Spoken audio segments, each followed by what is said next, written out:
मैंने 11th से बड़ी डिसिप्लिन वाली स्ट्रैटेजी रखी थी। मैंने हर क्लास में जो भी टीचर समझाते थे उसके नोट्स बनाए और फिर घर जाके उनको रिवाइज ज़रूर किया। Hello friends, my name is Vyom Dwivedi. मैं आकाश पंचकुला में 4 ईयर स्टूडेंट हूँ।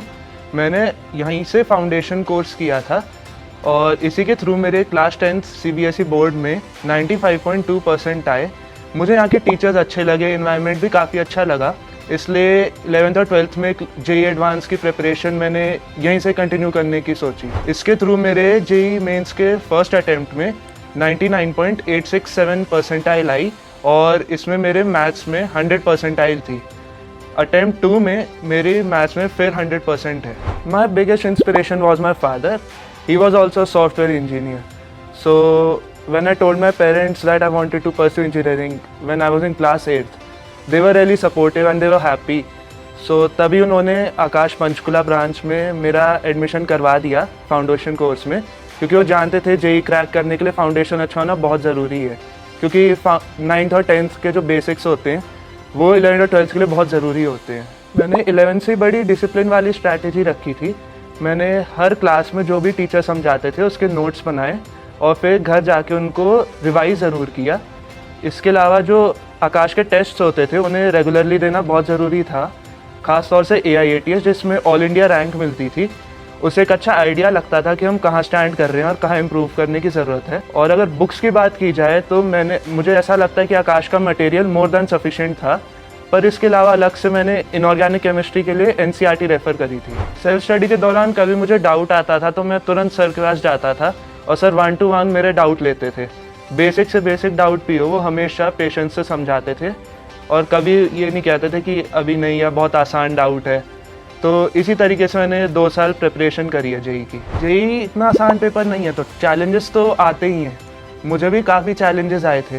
जैसे पर्सनली फिज़िक्स की बात करूं तो मुझे रोटेशनल और वेव्स में बहुत प्रॉब्लम होती थी। केमिस्ट्री में इनऑर्गेनिक करने में इतना वास्ट सिलेबस था कि रटना बहुत मुश्किल पड़ गया था। और मैथ्स में जैसे कोनिक है, परमुटेशंस हैं, बहुत लेंथी क्वेश्चन जाते थे और इनमें वीक होने की वजह से मेरे नंबर्स बहुत नीचे जा रहे थे। पूरी साइन वेव बन चुकी थी, कभी ऊपर कभी बहुत नीचे, तो ऐसे नंबर नीचे जा रहे थे। पर मुझे रियलाइज़ हुआ अगर मैं उन पर काम करूँ, टीचर से बात करूँ तो बहुत आराम से वो इम्प्रूव हो सकते थे। मेरे टीचर्स ने मेरी गलतियां पॉइंट आउट करी, बताया कि मैं यहाँ पे इम्प्रूव कर सकता हूँ। और जब नंबर कम आते थे पेरेंट्स का सपोर्ट बहुत मिला, तो इस तरीके से मैंने अपनी सारी चीज़ें ओवरकम कर ली। आज जो मेरी वीक चीज़ें थी वो मेरी स्ट्रेंथ बन चुकी थी जब तक पेपर का टाइम आया। मेरी प्रिपरेशन में टीचर्स का बहुत बड़ा रोल रहा है। मुझे कभी भी कोई डाउट आता था मैं तुरंत सर के पास जाता था और वो बड़ी पेशेंटली मुझे सब समझा देते थे। वो मेरे कभी नंबर भी कम आए तो मुझसे बात करते थे, ऑनेस्ट टॉक करते थे और डिस्कस करते थे कि कैसे नंबर्स इम्प्रूव हों। और उन्होंने कभी मुझे डीमोटिवेट नहीं किया, हमेशा पॉजिटिव एनवायरनमेंट रखा। तो अपने आप से अंदर से लगता था कि सर के लिए अच्छे से प्रिपरेशन करेंगे, ऑनेस्टली प्रिपरेशन करेंगे। तो अगर ऐसे टीचर्स नहीं मिलते तो इतना अच्छा नहीं कर पाता मैं JEE में। मेरे टीचर्स ने मुझे टाइम टू टाइम बड़ा मोटिवेट किया। कभी नंबर कम भी आते थे वो मुझसे आके बोलते थे कि पेशेंस रखें और मेहनत करें तो बहुत आराम से इम्प्रूव हो सकता है। तो इससे मुझे बहुत मोटिवेशन मिलती थी कि और अच्छा हो सकता है, एक बहुत ही पॉजिटिव एनवायरनमेंट मिलता था। JEE की प्रिपरेशन में तो बहुत डिस्ट्रैक्शंस हैं। मतलब स्टार्ट करने को तो इंस्टाग्राम हो गया, स्नैपचैट हो गया, OTT हो गया, ऐसे बहुत सारी चीज़ें हैं, पर ये हमेशा सिर्फ टाइम ही खाती हैं। ये एंड में इन सब में कुछ नहीं मिलेगा। तो मैंने तो ये सारी चीज़ों को दूर रख लिया था कि पता ही था कि इससे तो बस टाइम ही जाएगा, कोई फ़ायदा नहीं है। क्योंकि बाद में अगर इस पर टाइम वेस्ट करते हैं तो बाद में हमेशा रिग्रेट ही होता है कि बाद में कि काश हम ना देखते। इसलिए इन सब से दूर ही रहना चाहिए। खुद से कंट्रोल ना हो तो मम्मी पापा के पास चले जाओ, पापा फ़ोन ले लो, या पापा मुझे प्रॉब्लम हो रही है, मुझे देखने को बहुत मन करता है, टीचर से बात कर लो। लेकिन इन सब चीज़ों से इवेंचुअली दूर ही रहना है, क्योंकि ये सब सिर्फ नेगेटिव इम्पैक्ट ही डालते हैं अपनी प्रिपरेशन में। डिसिप्लिन का तो बहुत बड़ा रोल है JEE में। बिना डिसिप्लिन के JEE में अच्छा नहीं कर सकते।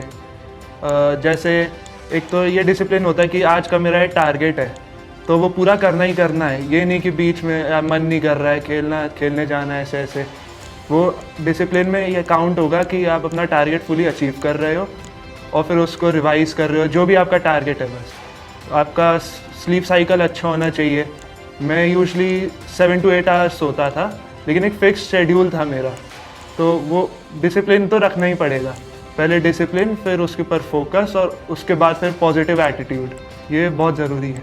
मेरे अकॉर्डिंग जेईई की प्रिपरेशन में रिलैक्स करना बहुत ज़रूरी है, क्योंकि अगर आप लगातार बहुत देर तक पढ़ रहे हो तो बिल्कुल भी प्रोडक्टिव नहीं होता, तो ऐसा नहीं करना चाहिए। रेगुलरली थोड़े इंटरवल के बाद ब्रेक लेना ही चाहिए। मैं यूजुअली हर 1.5 घंटे या 2 घंटे के बीच में ब्रेक्स लेता था, और उसमें चाहे तो मम्मी पापा से बात कर ली, बाहर ऐसी टहलने चले गए या भाई के साथ खेल लिया, तो मतलब कुछ ऐसे माइंड फ्रेश करने को, क्योंकि हमें क्वालिटी चाहिए, क्वांटिटी नहीं। अब 15 घंटे पढ़ने से अच्छा आप 6 घंटे पढ़ो, पर पूरा प्रोडक्टिव होना चाहिए, उसी का फ़ायदा है। मैं अपने फेलो एस्पिरेंट्स को ये एडवाइस देना चाहूँगा कि वो हमेशा कंसिस्टेंट रहें, अपनी सारी क्लासेस अटेंड करें और उनमें नोट्स बिल्कुल अच्छे से बनाएं, और फिर अगर उन्हें कोई डाउट आता है तो वो तुरंत टीचर से पूछ लें।